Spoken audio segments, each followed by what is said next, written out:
Wait, before you scroll, see if you know this. What tiny, unlikely room in his childhood home became the birthplace of his first song? And one more. What luxury item of his once flew first class, alone, with its own seat? Go on, drop your guesses in the comments. I'll reveal both soon. But first, welcome to The Versed Music Legends. I'm Dick Carlson. Stay tuned as I get into the extraordinary journey of one of music's most iconic voices, Bono. He's the sunglasses-wearing soul of U2.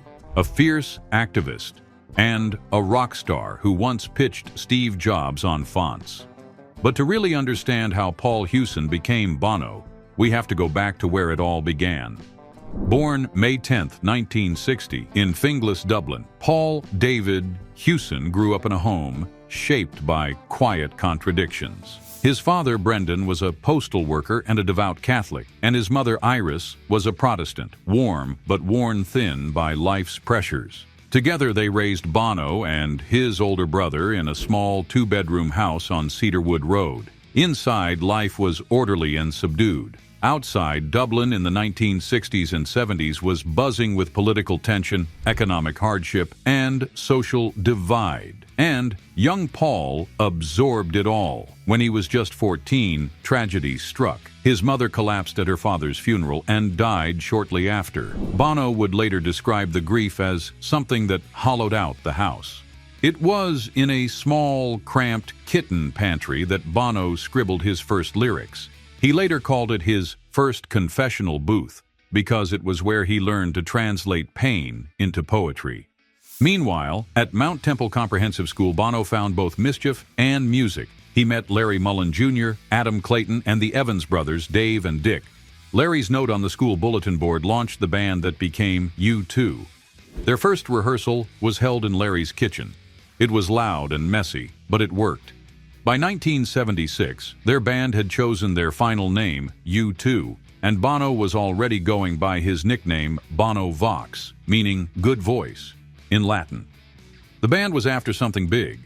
Their 1980 debut album, Boy, introduced Bono's lyrical depth with songs like I Will Follow, which was a raw tribute to his late mother. The band followed up with albums like October and War, and by the time Sunday Bloody Sunday was launched, they were shouting into the political storm, confronting the horror of political violence. Even in those early days, Bono was starting to enjoy a few comforts. The band shared a small house in Howth. It was cramped and noisy, but full of energy. He was dating Allie Hewson, whom he met at school, and they got married in 1982. They couldn't afford a honeymoon, so a music executive friend, Chris Blackwell, lent them his estate in Jamaica. It was a simple time, but with a surprising splash of luxury.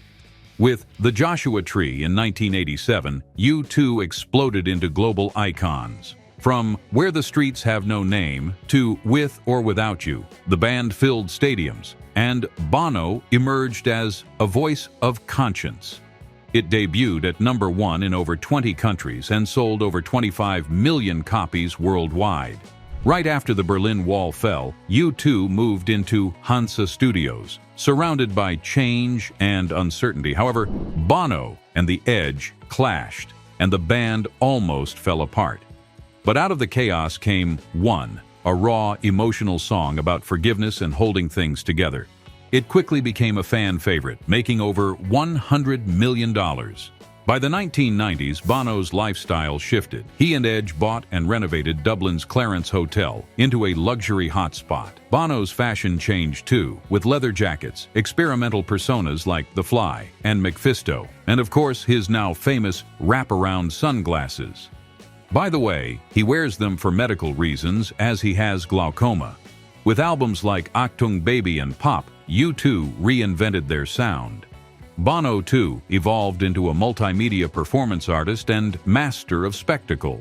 In 2000, the album All That You Can't Leave Behind brought the band back to melody and emotional clarity. Beautiful Day became a new anthem and the start of a different era. For fans, it felt like the heart of U2 had come back alive. Outside the studio, Bono was living well. His Dublin mansion in Killiney, worth an estimated €9 million, overlooked the sea and featured a tennis court, home studio, and a massive art collection. He also picked up a French Riviera villa in Aze-sur-Mer, likely valued between 2 to 3 million euros, and a $14.5 million penthouse in Manhattan's San Remo building with neighbors including Steve Jobs and Dustin Hoffman. Today, Bono's personal net worth is estimated at around $700 million. He often flies on his personal private jets. One time, he even sent his favorite hat to Italy, first class, with its own seat. It sounds extra, but it shows how serious he can be about his image. Through all the chaos of fame, Bono's wife, Allie, was the one who kept him grounded. They raised 4 children together. Their names are Jordan, Eve, who became a successful actress, Elijah, the lead singer of the band Inhaler, and their youngest, John. Bono spent years touring the world and chasing big causes, which meant he missed out on everyday family life. He admitted that some of his biggest regrets were missing the small, normal moments, like picking the kids up from school or just hanging out on a Sunday. In recent years, he's tried to slow down and make up for lost time, spending more quiet days with his family at their home in France, and showing up to most of the things he used to miss. While most people know Bono as a rock star and activist, he also proved he had sharp business instincts. In 2004, he co-founded Elevation Partners, a private investment company. One of their biggest early moves was buying a stake in a little company called Facebook, years before it went public. When Facebook exploded, that investment reportedly made around $90 million, showing that Bono wasn't just creative on stage. He knew how to play smart in Silicon Valley too. At the same time, he kept pushing for global change. He helped start One, a nonprofit that fights poverty and preventable disease, and Red, a brand that teams up with companies like Apple and Nike to raise money for the fight against HIV and AIDS in Africa. Thanks to those efforts, Red alone has raised over $700 million. Bono used his fame not just to speak out, but to get into the rooms where decisions happen, meeting with presidents, CEOs, and world leaders to make real change happen. Back in 2006, when Apple joined Bono's RED campaign against HIV, releasing a special edition iPod RED, something funny yet unexpected happened. At one point, Bono got involved in the creative process, even giving Steve Jobs feedback on the fonts and visual style Apple was using in their marketing. Steve Jobs, known for being extremely picky about design, actually took Bono's notes seriously. It sounds strange, but it shows how much Bono cared about the message and presentation and how he could hold his own in a room with one of the most demanding minds in tech. Along the way, the honors poured in for Bono, like Times Person of the Year, an honorary knighthood from the Queen, the Legion of Honor from France, and over 20 humanitarian awards across 5 continents. The rebel poet from Dublin became a rock diplomat. Then, after September 11th, the world was shaken, and suddenly, U2's music, which was full of hope and light, hit differently.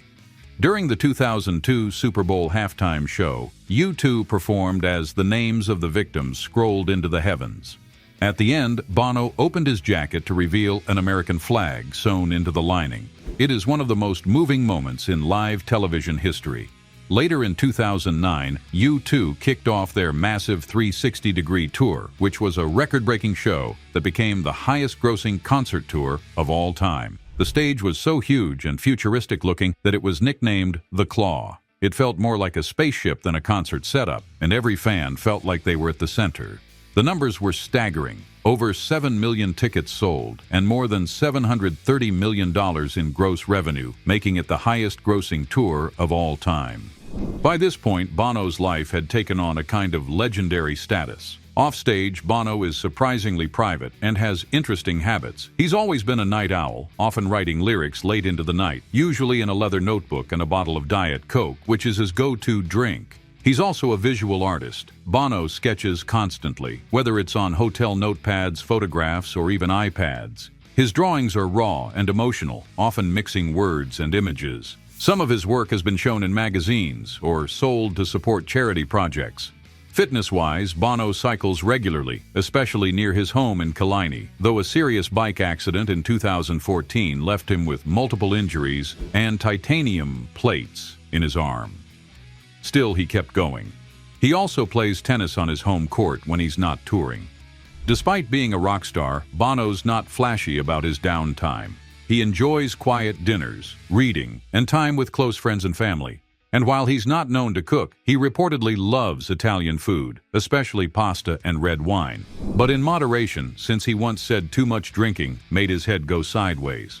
And Bono has a thing for fast, stylish cars. But interestingly, he doesn't drive much himself. In fact, friends and bandmates often joke about his bad driving skills. Instead, he prefers to ride in the passenger seat while someone else takes the wheel. Over the years, he has collected some impressive cars, including an Audi A8, a Maserati Quattroporte, and a custom eco-friendly Tesla. He's also been spotted in classic Jaguars and Mercedes-Benz models. Even though he's not a gearhead, Bono clearly appreciates a sleek ride, with a strong preference for comfort, class, and a little flash. When it comes to awards, Bono's band U2 is in a league of its own. They've won 22 Grammy Awards, more than any other band in history, including Album of the Year for The Joshua Tree and Record of the Year for Beautiful Day. In 2005, they were inducted into the Rock and Roll Hall of Fame, and that's just the start. Add Golden Globes, Brit Awards, and a long list of international honors, and it's clear they're legendary. Even now, Bono hasn't slowed down. In 2022, he released a memoir called Surrender and an album named One Story. He also appeared in a special documentary with David Letterman called A Sort of Homecoming, where they walked around the streets of Dublin, visited the places Bono grew up, and played live versions of U2's iconic songs. It was directed by Academy Award-winning filmmaker Morgan Neville. While most people retire by the age of 65, not Bono.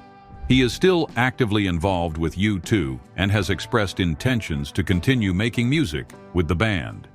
He's said in interviews that he feels there's still work to do, and there are songs he hasn't written yet. His schedule stays packed, from rehearsals and recording sessions to global activism and high-level meetings. Even now, he's flying between continents, chasing both music and causes, with the same urgency he had decades ago. Over the decades, Bono has been loved and mocked, praised and parodied. But through every redirection and every chorus, he remained the man driven by purpose. Bono has always been chasing meaning in the noise, and maybe that's why we still listen to him. So, what surprised you most about Bono's journey? Drop your thoughts below. And if you love stories like this, stick around as another legend's story is coming up next.